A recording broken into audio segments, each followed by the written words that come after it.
A Cocke County Animal shelter says a puppy is recovering after someone found it covered with chemical burns. The shelter calls the 2-month-old puppy Hope and says she weighs just 2 pounds. Hope is now at Brother Wolf Animal Rescue in Asheville, where workers there say she will have surgery to remove her ear and part of her tongue this week. 10 News reporter Stephanie Haynes joins us now. And Stephanie, do police have any idea how or why this even happened? Robin and John, not yet, but Newport police are investigating. They say someone who couldn't afford to care for the puppy gave it to a girl behind a Newport restaurant and told her the injuries were accidental.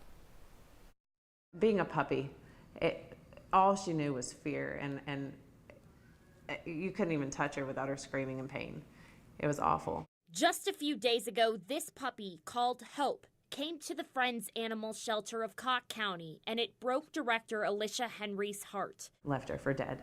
Newport police say the puppy was given to a girl who dropped it off at Appalachian Veterinary, who then gave it to the shelter.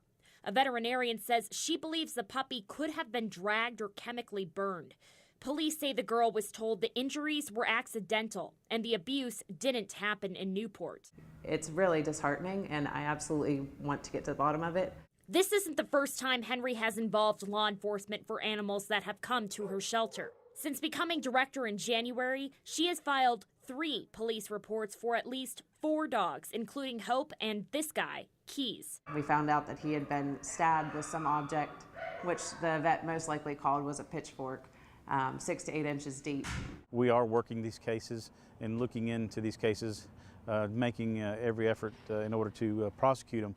But it's going to come down to the public being able to provide information. Hope is now at Brother Wolf Animal Rescue in Asheville, where she will get more treatment. Our hope is that she'll be able to go to surgery on Friday to remove, she's got a piece of her ear that's going to need to come off and likely the tip of her tongue. Now, the mayor of Cocke County says the county's last animal control officer left the job in January, and they're in the process of interviewing new candidates and hope to hire by the end of the month. Robin and John. Oh, it's so upsetting, for sure. Stephanie, thank you.